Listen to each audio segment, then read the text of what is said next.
ศรัทธาญาติโยมท่านสาธุชนทั้งหลายตอนนี้สัญญาณทางลำปางเป็นอย่างไงบ้างมีคนโทรมาคงจะแจ้งว่าสัญญาณที่ลำปางยังบ่ออกเด้อนะลูกเกาะแล้วยังกำลังจะเกาะครับผมเกาะสัญญาณให้หน่อยลำปางศรัทธาเข้ารายการลำปางก่อนเนอะ ขอนอบน้อมต่อพระรัตนตรัยแก้วเจ้าสามประการน้อมเอาคุณพระพุทธเจ้าคุณพระธรรมเจ้าคุณพระสังฆเจ้าคุณพระอรหันตเจ้าอริยสงฆ์เจ้าชุตนชุองค์ได้เมตตาแผ่บารมีมาเป็นนวโลกุตรธรรมปกเก่าเกษาปกผมรักษาครูบาอาจารย์พระมหาเถระพระเถรานุเถระเพื่อนสหธรรมิกสหพรหมจารีทุกรูปทุกองค์ปกผมรักษาศรัทธาสาธุชนคนดีเท่าแก่อีพ่ออีแม่ทั้งหลายทุกท่านทุกคนที่ติดตามรับฟังรายการสารธรรมยามค่ำทางสถานีวิทยุเพื่อการศึกษาวิทยาลัยสงฆ์นครลำปางซึ่งออกอากาศจากวัดบุญญาวาสวิหารพระอารามหลวงโดยเมตตาบารมีของหลวงพ่อท่านพระครูอนุสาสวรธรรมเจ้าคณะอำเภอเมืองลำปางสมปานเจ้าอาวาสวัดบุญญาวาสวิหารได้เมตตาเอื้อเฟื้อสถานที่ตั้งของสถานีได้ออกอากาศไปยังสถานีในเครือข่ายหลายสถานีเนื้อศรัทธาญาติโยมศรัทธาพี่น้องแม่ตำเขาฟังกะฟังจะได้เหรอนอนบันลับกะสาธุเนื้อฟังต่อฟังเลยอยู่ไหนก็อยู่ป่าจ้าบ้านฟังเมือดสันทรายเจ้าแม่ก็พอดีเปิดมีพัดลมเฮือเห็นห้อนอยู่อาจารย์เจ้านี่เป็นนิ่งไหวก็ไหวรู้ไหนไหวพะเยาไหวเจ้าย่าพะเยาไหวเห็นกะพะเยาไหวตอนเจ้าเลยafter shock ที่เปิดว่านั่นกันเลยเนาะเจ้ามันเป็นยังกะเป็นยังกะนะมันเห็นมันนั่นลุงแม่ก็มาตายแล้วผู้เป็นยังบอกเจ้าสาธุเนอะตุลูกออกอากาศก่อนเนอะเจ้าศรัทธาญาติโยมพี่น้องพะเยาถ้าจะฟังทางไลฟ์สดนะนี่โทรมาขอบคุณแล้วก็เจ้าหน้าที่สถานีโต้ยนะทางท่านผอ.สถานีท่านดร.จิรศักดิ์ บรรลำดร.แอมพัชริยาฟองจันตาแล้วก็น้องนัทสถาพรสุธาคำติดเกาะรายการเฮือตะกิจปกติถ้าเข้ารายการ19 นาฬิกาจะโทรบอกลูกบ่าวเตือนเขาก่อนว่ากระเดียวเกาะจิมเนอร์โทรทุกวันเพราะว่าเขาจะได้บ่ลืม แต่ตะกี้นี่อยู่ในรายการอยู่เลยบ่ได้โทรเนาะลูกบ่าวก็ถ้าจะลืมก็ตอนนี้เกาะเรียบร้อยแล้วเนาะลำปางเอาละศรัทธาญาติโยมพี่น้องตั้งที่อื่นที่ไกลด้วยนอกจากลำปางก็ยังมีเชียงใหม่เชียงรายที่รับฟังได้แล้วในขณะนี้ก็จะปากันไว้พระสวดมนต์ก่อนเนาะแต่เดี๋ยวเราก็จะอุสารธรรมด้วยกันต่อไปกราบพระพร้อมกันเนอศรัทธาญาติโยมกราบ1พุทโธเมนาโธกราบ2ธัมโมเมนาโธกราบ3สังโฆเมนาโธอิมินาสการเรนะพุทธังอภิปูชยามิอิมินาสการเรนะธัมมังอภิปูชยามิอิมินาสการเรนะสังฆังอภิปูชยามิอรหังสัมมาสัมพุทโธภะคะวา พุทธังภาคาวันตังอภิวาเทมิสวากขาโตภะคะวะตาธัมโมธัมมังนะมัสสามิ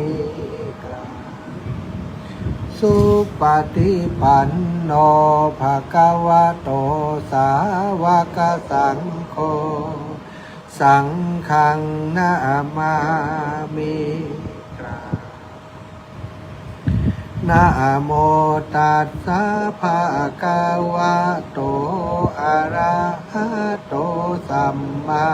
สัมพุทธัสสะนะโมตัสสะภะคะวะโต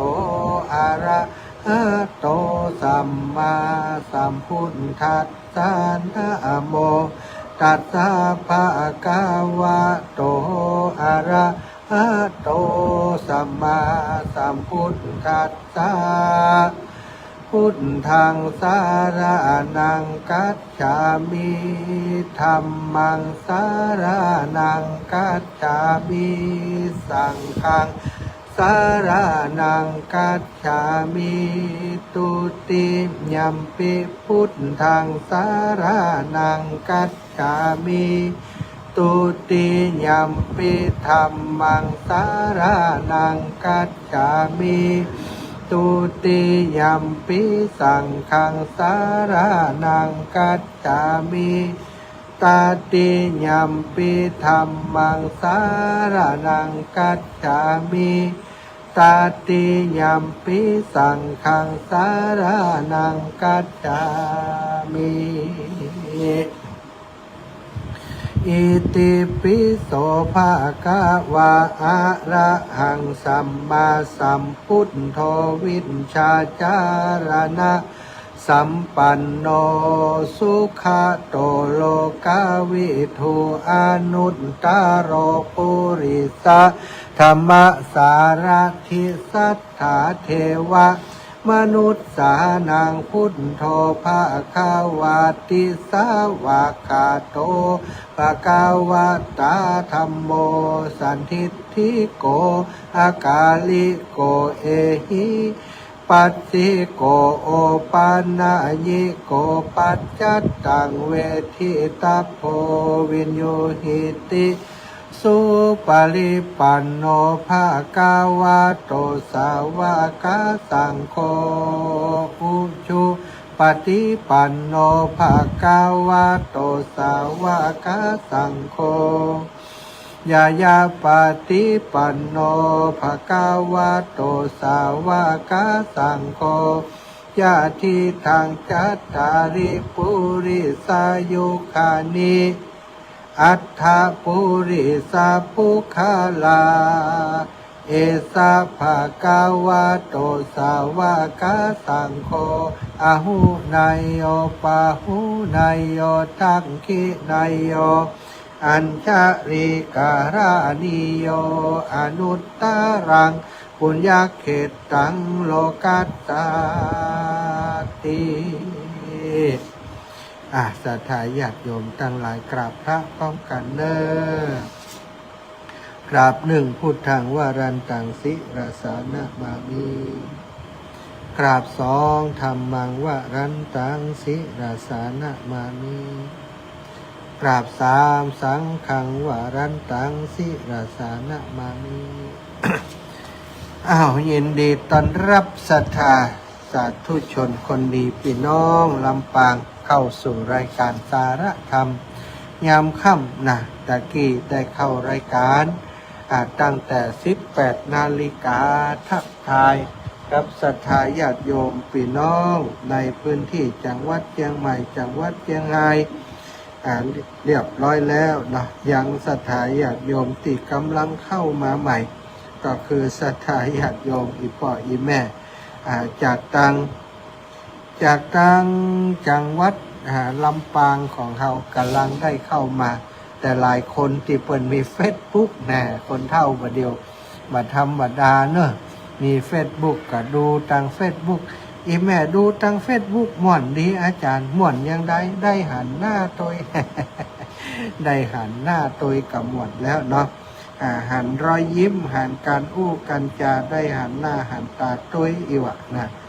ก็ดีไปอย่างสำหรับเฟซบุ๊กเนาะศรัทธาได้หันหน้าหันตาอย่างติอีแม่อีปอดทั้งหลายว่านั่นแหละเนาะ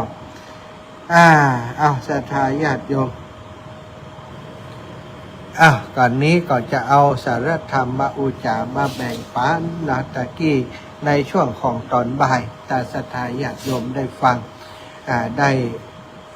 นำเรื่องราวดีๆที่ได้ประโยชน์จากการที่ได้อ่านหนังสือได้อ่านบทความได้อ่านข้อความต่างๆเอามาฝากเอามาแบ่งปันในยามนี้นะในยามที่มีปัญหาหลายอย่างหลายประการเกิดขึ้นในเมืองไทยเกิดขึ้นในประเทศไทยและเกิดขึ้นในภูมิภาคเอเชียอาคเนย์ของเราตลอดถึงในภูมิภาคของโลกในหลายพื้นที่เกิดเรื่องราวที่ทำให้โศกสลดใจก็มี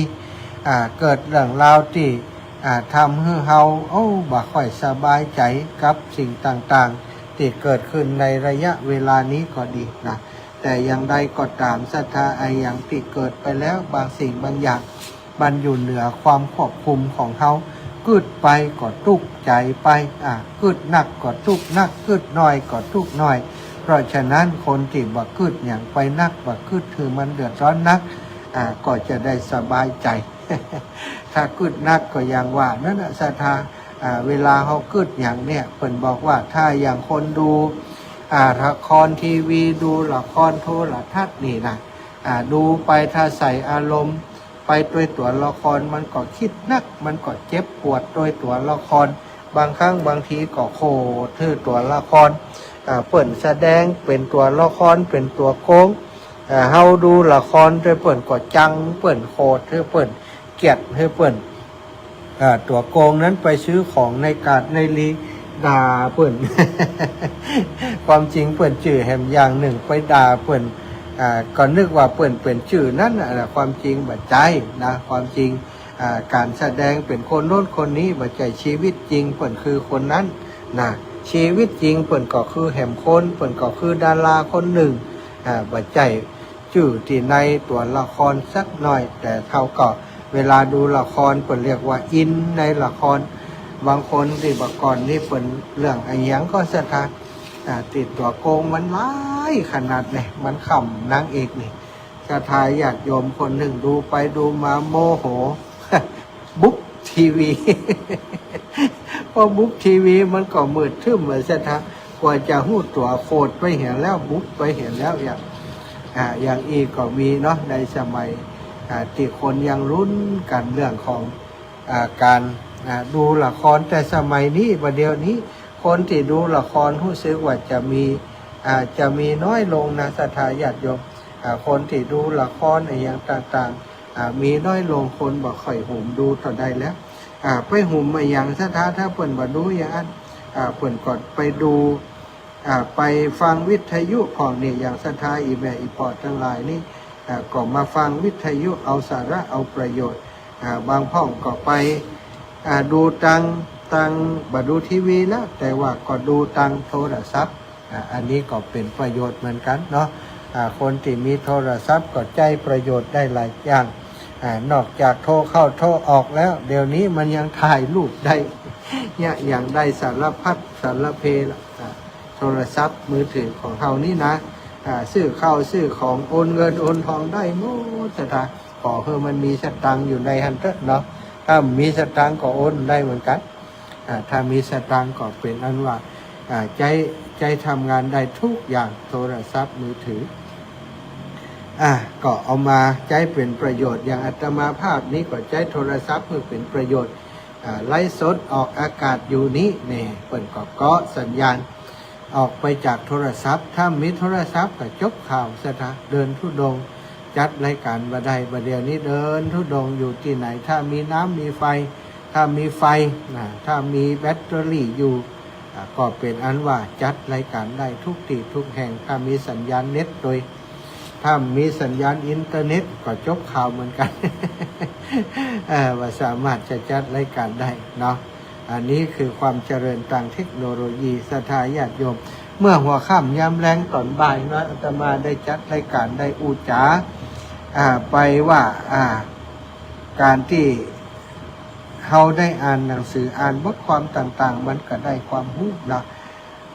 ตอนนี้แต่เจ้านี่ได้อูไปถึง12ประการตอนบ่ายนะ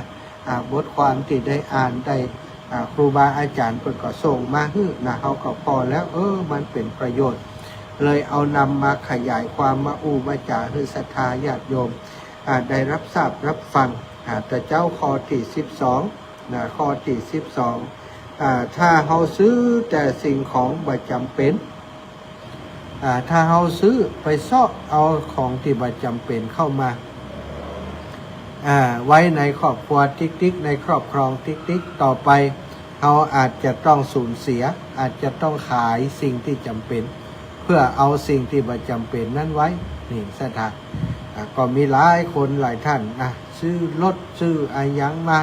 ซื้อเครื่องประดับที่คนในโลกคนชอบกันเนี่ยเอามาไว้กับตัวพอบ่มีตังก็ต้องขายที่ขายตังเพื่อจะได้ของสิ่งนั้นมาไว้สถานที่ตังนั้นความจริงเป็นสิ่งจำเป็นเป็นของจำเป็นของเฮาไปซื้อของไม่จำเป็นโดยเอาของจำเป็นนั้นไปแลกเป็นสตางค์มาสุดท้ายบางคนมีบ้านอยู่มีรถใช้แต่ว่าที่ทำกินที่ให้ที่นาเหลือน้อยเดียวหรือว่าขายไปหมดเหลือแต่อยู่ที่ดินที่มีอยู่อันนี้ก็มีคนสมัยนี้เป็นอย่างอันกันไปเยอะนะข้อ12ผ่านไปแล้วเมื่อตอนบ่ายฉะนั้นจะมาอู้ข้อ13ต่อข้อ13สิ่งเดียวที่เร็วร้ายกว่าการมองบ่หันคือการมองหันแต่ว่ามีวิสัยทัศน์สถานสิ่งที่เลวร้ายกว่าการมองบ่หันก็คือการมองหันแต่ไร้วิสัยทัศน์ข้อนี้ก็หมายความว่าคนเฮานั้นถ้าบ่หันนะถ้าบ่หันดีก็เป็นการดีถ้าบ่หันถ้าสมมุติว่าเฮาหันสิ่งที่มีคุณค่ามีประโยชน์สถานมีคุณค่าแต่มีประโยชน์แต่เฮาบ่มีวิสัยทัศน์ในของที่มีคุณค่าสิ่งเหล่านั้นการมองหันของเฮานั้นก็ไร้ประโยชน์สมมุติว่าเฮาหันโอกาสเนาะคนหนึ่งหั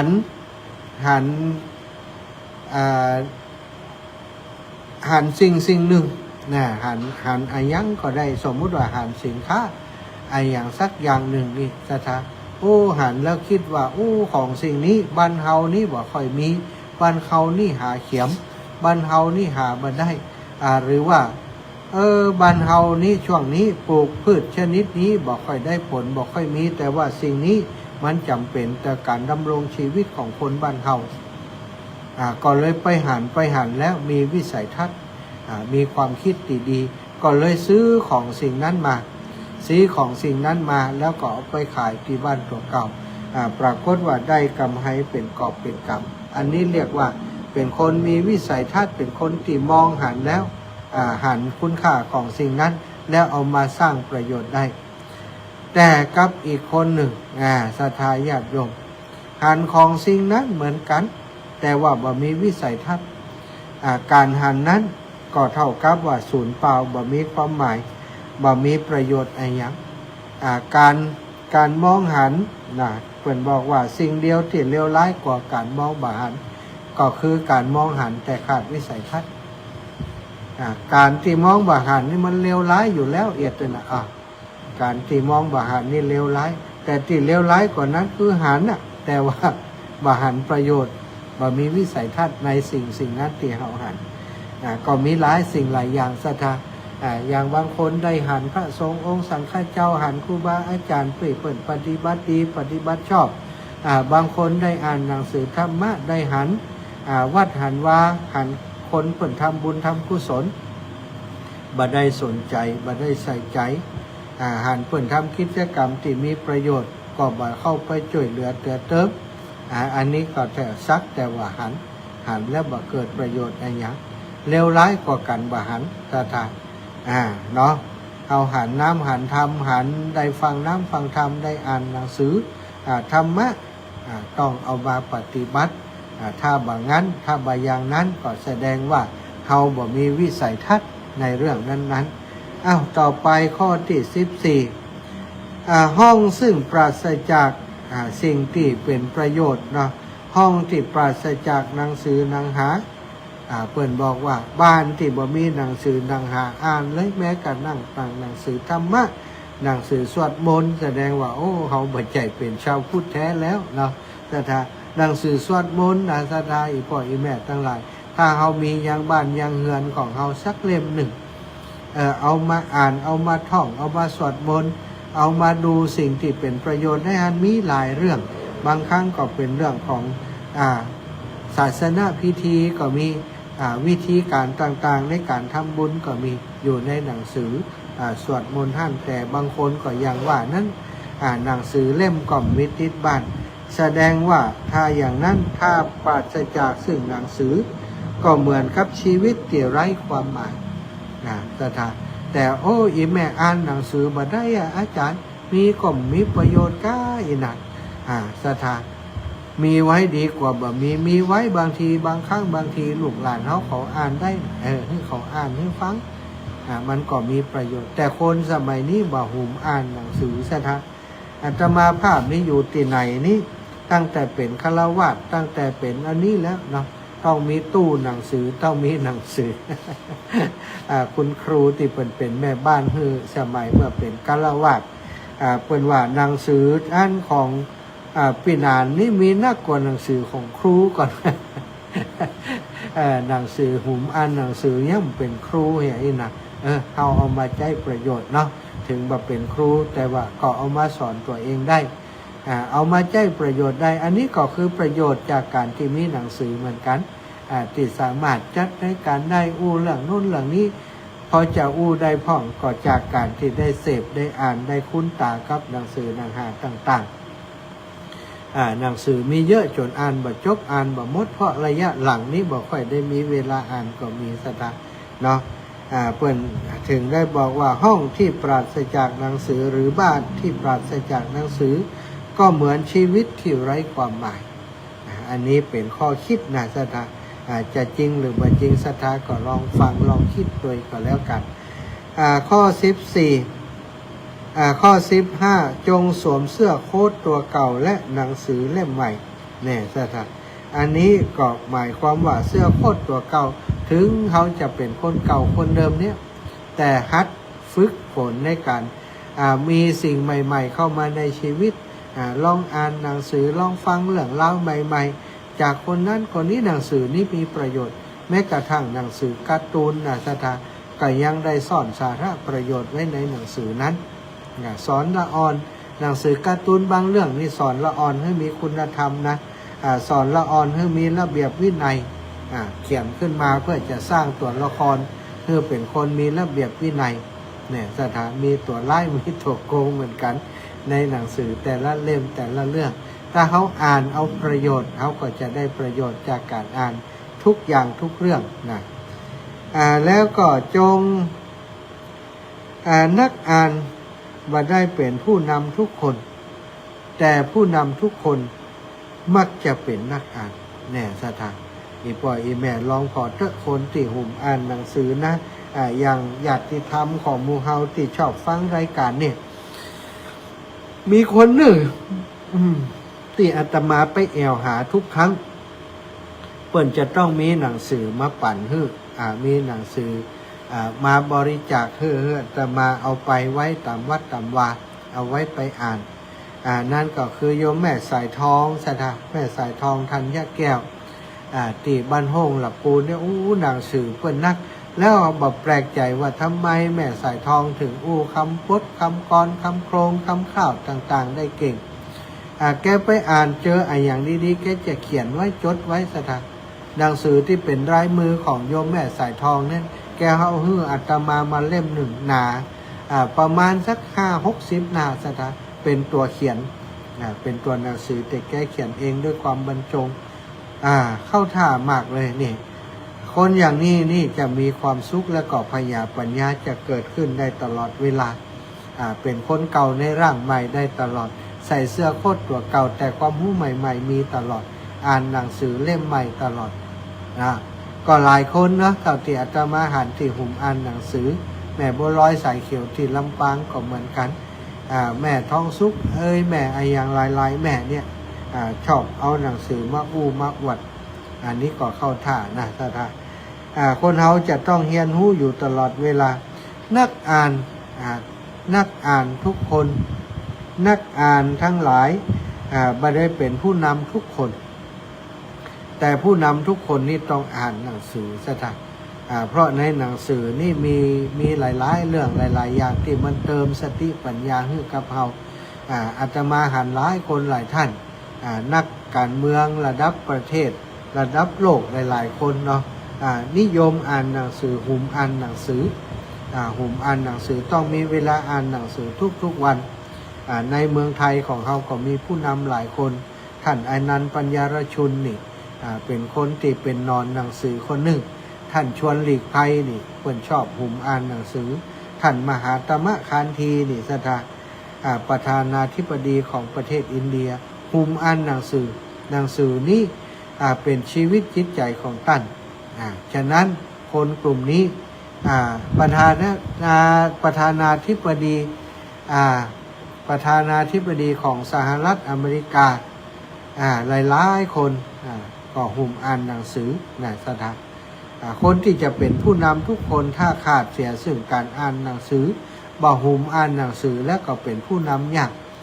เป็นผู้นำที่บ่มีปัญญานี่มันลำบากที่จะอยู่นะสถานเพราะบ่มีวิสัยทัศน์ถ้าบ่ได้อ่านบ่ได้ศึกษาบางคนนี่เปิ่นหุ่มอ่านอยู่เป็นประจำเติมความรู้ให้ตัวเก่าตลอดเปิ่นก็จะมีความรู้ใหม่ๆ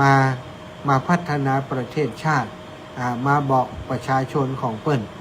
ส่วนผู้นำที่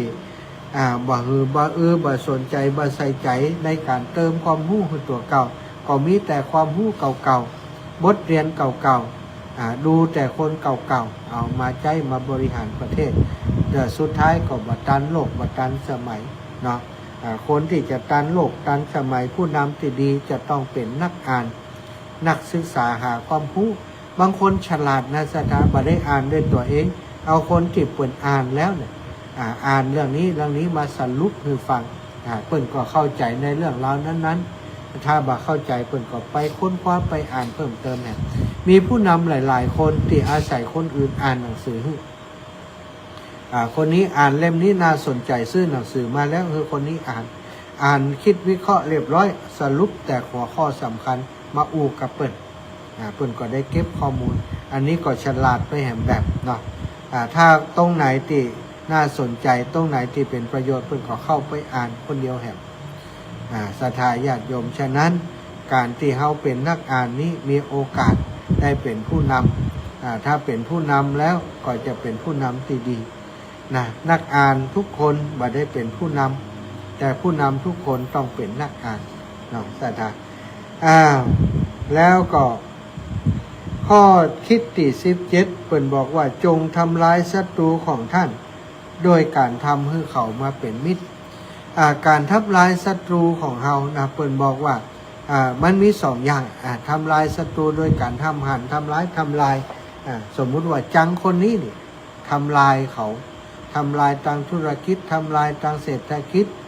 ทำลายทางการตีรันฟันแทงหรือว่าฆ่าเขาเลยเนี่ยบางคนก็เลือกวิธีนี้ก็มีอย่างนี้ก็ทำได้สถานแต่ว่าสิ่งที่เกิดขึ้นถ้าฆ่าคนตายก็ต้องติดคุกนะถ้าทำลายเปิ่นทางธุรกิจทางเศรษฐกิจวันหนึ่งเปิ่นก็เอาคืนนะเปิ่นก็ทำลายคืนได้แต่ถ้าหากเขาทำลายศัตรูโดยการที่ทำให้เขาเป็นมิตรนี้เป็นการทำลายศัตรูที่ถูกต้องสถานการที่จะทำให้คนอื่นเป็นมิตรกับเราได้นั้นเราต้องเป็นมิตรกับคนอื่นก่อนคนนี้เราจังเราเกลียดศรัทธาความจังความเกลียดนั้นบ่เกิดประโยชน์อย่างบ่มีประโยชน์กับตัวเราและบ่มีประโยชน์กับตัวเขาเราเองวันหนึ่งก็ต้องตายเขาเองวันหนึ่งก็ต้องตายจะจังเขาก็ดีบ่จังเขาก็ดีเขาก็ต้องตายเราเองก็เช่นเดียวกันคนนั้นจะจังเขาก็ตามบ่จังเขาก็ตามนะใครอยากให้เขาตายแค่ไหนก็ตามบ่อยากให้เขาตายแค่ไหนก็ตามวันหนึ่งมันก็ต้องตายมันก็ต้องจากกัน ถ้าเขาคิดได้อย่างนี้เนี่ยศัตรูชะตาเขาจะทำศัตรูเพิ่มทำไมการที่จะลดศัตรูได้เขาต้องมีน้ำจิตน้ำใจต่อเขาก่อนถ้าเขาบ่มีน้ำจิตน้ำใจต่อเขาก่อนความเป็นศัตรูมันก็บ่หายไปพระพุทธองค์ทรงตรัสว่าเวรย่อมระงับโดยการบ่จองเวรมันก็คือข้อเนี้ยนะจ๊ะเวรที่ไหนก็ตามบ่มีที่ระงับโดยการที่จองเวรหรือว่าฆ่าฟันกันทำลายกันห้ามหันกันคือตายไปเสียข้างหนึ่งนั้นบ่ใจวิธีทางบ่ใจวิธีทางที่จะยุดการก่อเวรถ้าเขายิ่งเขามีศัตรูถ้าเขาไปทำร้ายเขาวันหนึ่งเขาก็มาทำร้ายเขาเอากันคืนไปคืนมานะแต่อันนี้อย่างที่เขาได้ฟังนิทานหลายๆเรื่องอย่างนางยักษ์กับกุลธิดาที่ฆ่ากันมาบ่ฮู้กี่จัก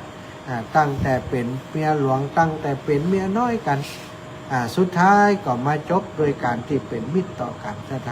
แต่นั้นอาศัยอำนาจของพระพุทธเจ้าซึ่งสองคนนั้นก็ถือว่ามีบุญที่ได้พบพระพุทธเจ้าพระองค์ก็ได้ช่วยในการแก้ปัญหาสลายความแค้นของทั้งสองนั้นได้อย่างหมู่เฮาทุกวันนี้ถ้าเกิดมีความบาดหมางกับภัยซึ่งคนกับคนใดวิธีการที่เฮาจะทำให้ความบาดหมางนั้นหายไปหรือว่าจบลงไปได้นั่นก็คือทำความเป็นมิตรให้แก่กันลืมเรื่องเก่าเรื่องที่บดีต่อกันสร้างสิ่งที่เป็นสิ่งที่ดีๆต่อกันเขาบ่มีน้ำใจต่อเขาก็มีน้ำใจต่อเขาไปก่อนเขาโกรธเขาบ่โกรธตอบเขาซะทันวันหนึ่งความโกรธความเกลียดในใจเขาก็จะหายไปเองเมื่อใดที่เขากลับมาเป็นมิตรกับเขาได้นั่นแหละคือการทำลายศัตรูที่แท้จริงถ้าสามารถทำอย่างอันใดศัตรูก็ยังเป็นศัตรูอยู่วันยังค่ำเนาะเขาก็จะต้องมีปัญหาอยู่อย่างนั้นวันยังค่ำเหมือนกันข้อ18จงทำทุกสิ่งทุกอย่างด้วยความรักข้อนี้ก็สำคัญฉันทะวิริยะจิตตะวิมังสาการทำอะไรอย่างด้วยความรักศรัทธามันจะมีพลังบอกว่าจากการทำอะไรอย่างก็แล้วแต่แม้กระทั่งการประกอบอาชีพถ้าเฮามีความฮักในการประกอบอาชีพถ้าเฮามีความฮักในครอบครัวมีความฮักในสิ่งที่เฮากระทำทุกอย่างทุกประการสิ่งนั้นก็จะทำคือเฮาเป็นทุกข์ถ้าทำงานโดยการที่มีความฮักทำงานโดยเพียงแต่หวังค่าตอบแทนเป็นเงินเป็นทองศรัทธาญาติโยมมันก็จะทำงานโดยความอึดอัดขัดเคืองมีความสุขแต่เมื่อใดวันใดเราทำงานโดยความสุขทำงานโดยความฮักในการในงานที่ทำมันก็จะมีความสุขทั้งคณะธรรมแล้วก็ได้ผลจากการกระทำนั้นก็มีความสุขเมื่อเรานึกถึงงานที่เราทำไปแล้วนั้นเราก็มีความสุขศรัทธาอีพ่ออีแม่ทั้งหลายสิ่งนี้เป็นสิ่งที่สำคัญทำอะไรอย่างแล้วแต่ถ้าเรามีความฮักในสิ่งที่ทำอย่างอาตมานี่ถ้าฮักในการเผยแพร่ถ้าฮักในการจัดรายการก็จะรู้สึกว่าเอ้าทำไมเขาจะต้องมานั่งจัดรายการคนจะฟังฟังฮู้คนจะฟังกี่คนกี่คนฮู้ถ้าคิดแต่อย่างนี้ศรัทธาความสุขในการทำงานมีมันก็เกิดประโยชน์กับตัวเฮาตินั่งทำงานอยู่นี่นั่งออกรายการอยู่นี่นั่งออกอากาศอยู่นี่ก็มีความสุขคนฟังก็จะสัมผัสได้ว่าโอ้ตู้นี้จัดรายการขอไปทิ้งก็บ่ม่วนโทรมาศรัทธาญาติโยมมาปากก็บ่ม่วน เนาะนี่ก็เป็นสิ่งที่ต้องมีใจฮักก่อนศรัทธาฮักในการเผยแผ่มันก็จึงฮักแม้จะเหน็ดจะเหนื่อยแต่คืนนี้ตื่นตี 2:40 นาทีลุกมาอาบน้ำอาบท่าแล้วก็นั่งจัดรายการตั้งแต่ตี 3จนถึงตี 5สถาน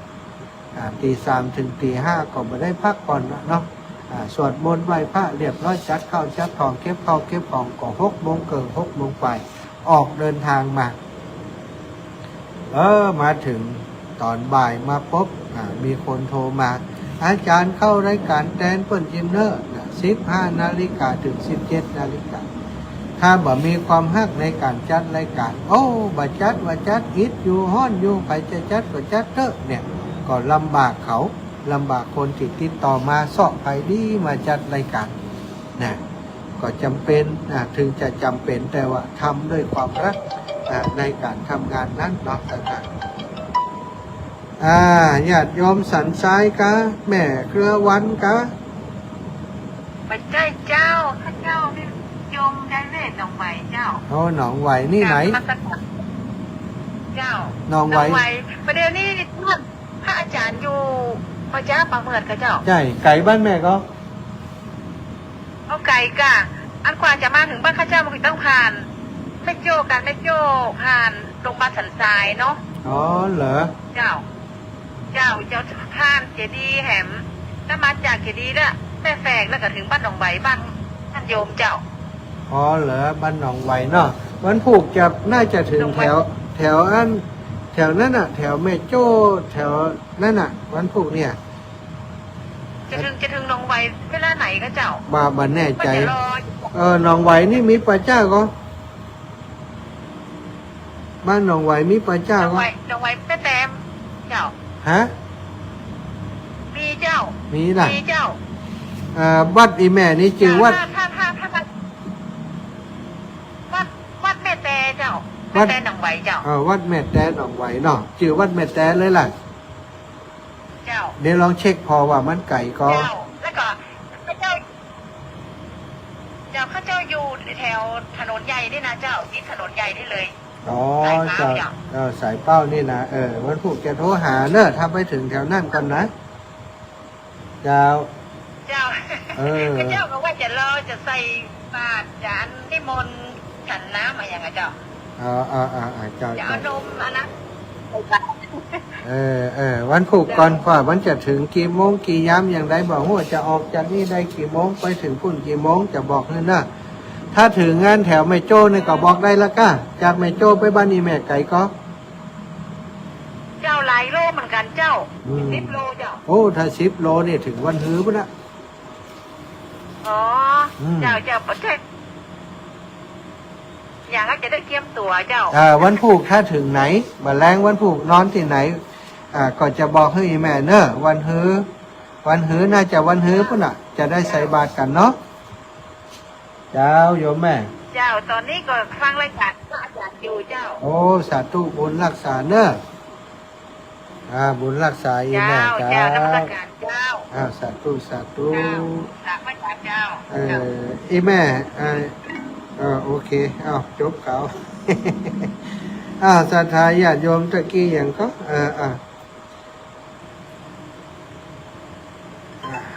แม่เครือวันบ้านหนองเต่าเจริญพรแม่เครือวัน สวัสดีครับ โอ้หลวงตามาอยู่หิมบ้านน้องนี่ สวัสดีครับสวัสดีครับตัวลงไวเหรอ ตู้ลงสมชาติครับ ที่ไหนครับลุงอยู่ไหนครับแล้วลุงอยู่ไหนครับ ตู้ลงอยู่ป่าช้าบ้านป่าเมือดครับ ลุงอยู่ไหนครับ ป่าช้าบ้านป่าเมือดครับ อ๋อคุณลุงจะไปถึงให้ทำจะไปใส่บาตรได้ก่อนครับจะไปใส่บาตรได้ก่อนครับ มาเลยเนอะวันผูกมาเลยเนอะวันผูกมาใส่บาตรตู้ลุงเนอะ กี่โมงครับ สัก 7 โมงนี่กะ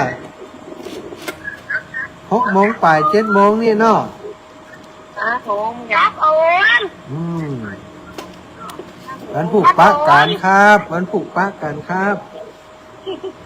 อย่างนี้ยัง ขอบคุณแก้ ขอบคุณเจ้าตัวยายเห็นเหรอครับผม คือไม่อามเนี่ยยังครับ ยังไม่ได้ส่งน้ำเล สวั ย สดีครับ ครับผมหลานน้อย สวัสดีครับ ครับผมลูกสายใหม่เจริญพร นมัสการครับแฟนบันแท้ แฟนพันธุ์แท้กันนี่ จังหวัดเชียงใหม่ขอต้อนรับเข้าสู่จังหวัดเชียงใหม่ครับน้าโอ้ท่านยังบอกไปพักวัดเอาครับวัดในเชียงใหม่นี่มี นักครับ อืม สะดวกสบายครับ เอาเดินทุดงค์เอาสะดวกเนี่ยมันอย่างฮะเดินทุดงค์เปิดเอาลำบากเนี่ยตัวเอาสะดวกก็มันได้บุญเนาะ ม่วนครับวัดเชียงใหม่นี่ครับเนาะ เนี่ย ม่วนขนาดน่ะบ้านที่นั่นอยู่หนองหานต้องขึ้นทางเหนือ จะไปเท้าคุณครับเนาะ อ๋อจ้าจ้า โอ้ขึ้นไปทางงานหินตะกีน่ะ อ๋อ อำเภอพุ่นกั โอ้ น หินตะกีนอำเภอไม่แตงอ่ะพวกไปทางฝั่ง โอ้ไปชดทั้งพุ่นเนาะ ได้ครับครับ อืมอืมอืม ครับนมัสการนะครับ สาธุครับ แฟนพันธุ์แท้ แฟนพันธุ์แท้ แฟนพันธุ์ปลอม แฟนพันธุ์แท้แต่ใส่ฟันปลอม เอ้าศรัทธาญาติโยมท่านสาธุชนคนนี้เปิดสายแล้วเนาะ เอ้าศรัทธาโทรมาแล้วก็รวดเปิดสายเลย 0808844173 เวียงป่าเป้าได้ยินก่อนหรือว่าเวียงป่าเป้าไม่ถึงไม่ย่านางคำอ้ายดับปิ้งเย็นวอยเวียงป่าเป้ามาถึงจ้าถวายความเคารพครับตุลุง นี่อาจารย์มันแย่ตายนะ แต่ที่โลกมีความรู้ไหมเขาได้ยินมีความรู้ ครับผมตุลุง การครับ ถวายความเคารพครับตุลุงกิจพุทธอุทยานนะพุทธอุทยานเชียงใหม่สถาอยู่อำเภอเชียงดาวนี่ก็จะไปสายพุ่นเหมือนกันเนอะตุลุงโอ้เจริญพรอีแม่ บ้านนัดจะมาบ้านเฮาเหรอ ฮะ ลำปางเฮาเหรอ ยังก็ ได้จะกลับมาลำปางเฮาเหรอ ลำปาง11หืม เจอกัน12วันวัดถูกต้องเนาะ ถูกต้อง เดี๋ยว จ้า เดี๋ยววันศุกร์จะฟังอาจารย์สาธิตกับปุญญาวันไหนแต่ ถ้า16 17ทำได้อยู่ด้วยจ่วยอาจารย์ใช่ไหมเพราะว่าเขาต้องไปอันปุ่นอีแม่อันเมืองฝางอ่ะ อ๋อ จ้า อันนี้ก็ว่าจะไปกันนะ วันผูกฟังคนเนอะการสาธิตเนอะครับ ยังประกาศให้ตัวที่ว่าจะรอ ประกาศรอรูปเหมือนหลวงปู่พระราชธรรมาลังการ วันที่13 เมษายนเวลา 9 นาฬิกาเป็นต้นไปใครจะไปร่วมกันเอาบุญใหญ่ด้วยกันที่วัดศรีหมวดเก้าเนาะเจ้าแม่บัวเย็นจันทบยินดีต้อนรับสาธุเอาเจริญพรแม่เพ็ญณลำพูน นมัสการเจ้าพระอาจารย์ เจ้าแม่ เดี๋ยวนี้ถึงไหนเจ้า ประเดี๋ยวนี้ถึงประเมือดแม่ประเมือดสันทรายเนอะ เจ้าพระอาจารย์นี่ถึงพุ่นโวยเหรอ โว้ยแม่ โวย โว้ย เพราะไปกับเจ้า พ่อเอาด้วยแม่ โอ้โวยเนาะเจ้า เจ้าแม่โว้ย วันนี้มันอากาศร้อนนะเจ้า โอ้ห้อนขนาดเจ็บหัวงันอะ เจ้าร้อนแล้วก็เดี๋ยวนี้ก็ลมเองตอนนี้ลมเนี่ยก็พูดเนี่ย ลมห้อน เจ้า ลม ลม พา ร้ ยุ อนเนี่ย ฤ เจ้า ดูร้อนระวังเนอะ เจ้า สัตว์ตู้แม่ เจ้ารักษาสุขภาพไปเด้อ เจ้าขอบคุณโยมแม่เพนแม่นวลยอดคำปาน เจ้าว่าเจ้าตุลุกจะมาจอดสภาว่าตกปูมาได้เจ้า วัดถุงปอง13โยมแม่ ถ้าแม่ถ้านี่นะใกล้ๆแม่จะโอนสตางค์ไปซื้ออีบดา ได้เลยถ้าแม่มโอนไปจะทวงเอาเด้อ ได้ค่ะ เจ้า แต่จะโอนไปซื้อเนี่ยจะได้โทรบอก เจ้าขอบคุณเจ้าโยมแม่ เจ้า สาธุ เจ้าเจ้า แม่อุ้ยบุญสว่างวัน วันนี้บ้านโยมแม่นะกับประเมืองสนใจเนี่ย เราก็มาหาแล้ว วันผูกก่อนเนอะจะไปนะที่บ้านเนี่ยกะ ที่บ้านนี่ครับแม่บ้านไหนฮะ แม่อยู่เพย่ะแม่อยู่ตังมาตังใต้นี่กะที่อันตังพารานเพอ่ะ อ๋อ อ๋อมีอยู่ปัจจัยประเมินนี่กะ เจ้าอีแม่ แล้วจะออกไปเมื่อใดมันพวกกี่โมงอ่ะ วันผูกสัก7 โมงโยมแม่ แม่จะหอมทำบุญโดยเนอะ เจ้าได้กันแม่ มันพูกแม่ไปหาปีมีฮีบ้านนี่กันแม่นึกว่าประเมินปลานั้นดอยปะเกตว่ะ อ๋อประเมินนี้แม่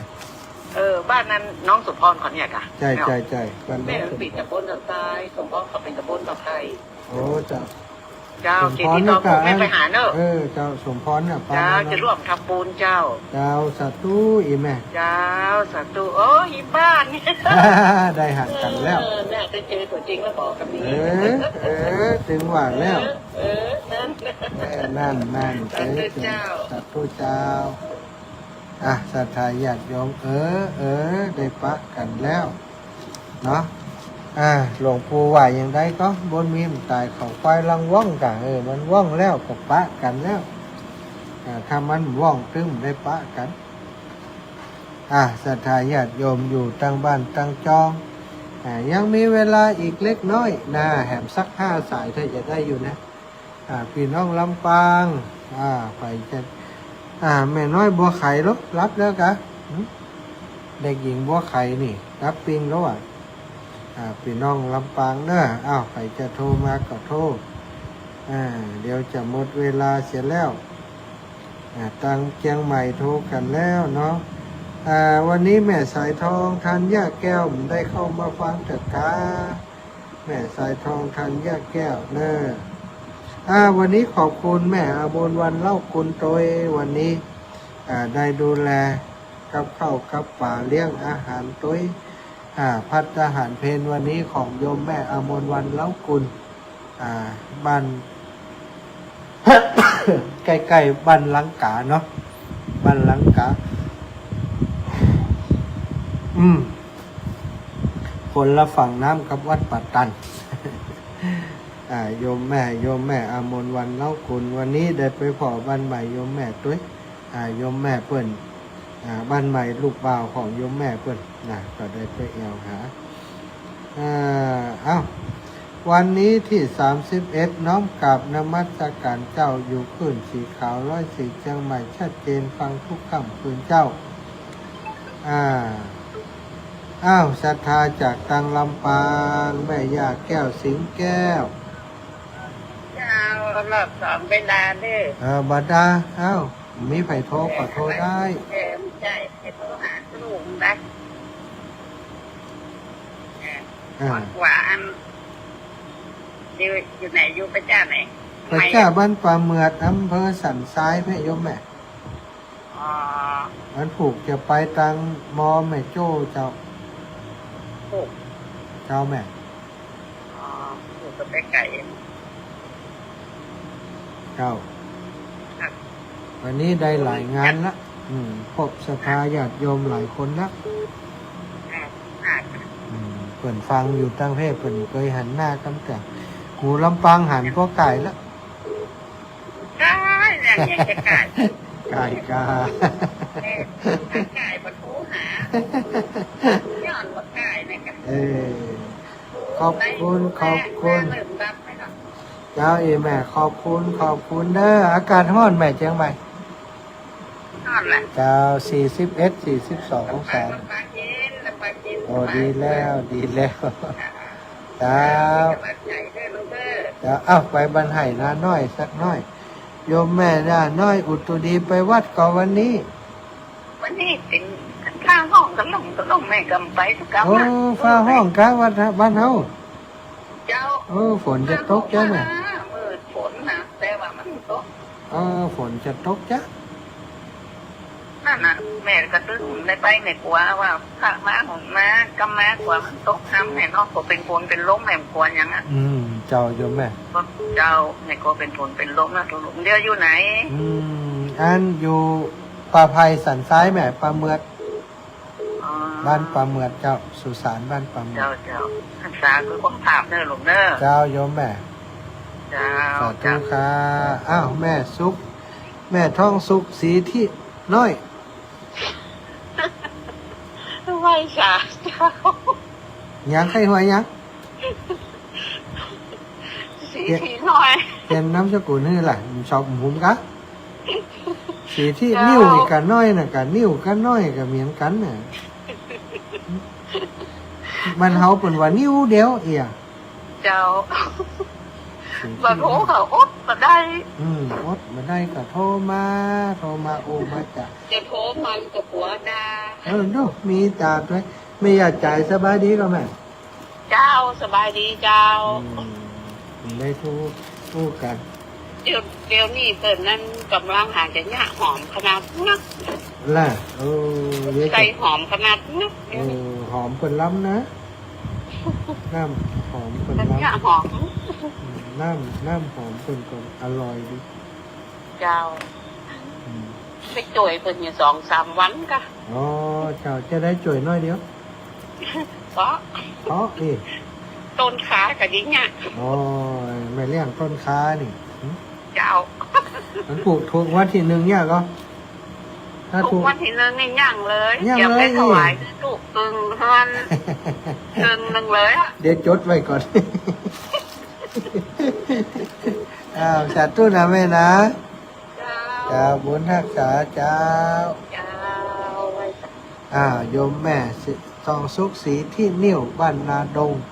เจริญปอนปีน้องที่ถูกน้ำท่วมปีแล้ว น้ำท่วมก็แผ่นดินไหว แผ่นดิน จะ ไหว ไปกับฝนลงมากับรุม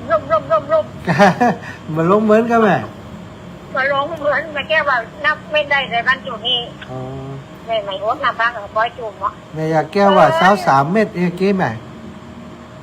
อันนี้ยังจุ่มเย็นอยู่แต่วานครับตัดเขาก้อนแต่เลยแก้ว่านับไม่ได้อยู่ เจ้านับเม็ด แล้วการเพราะนั้น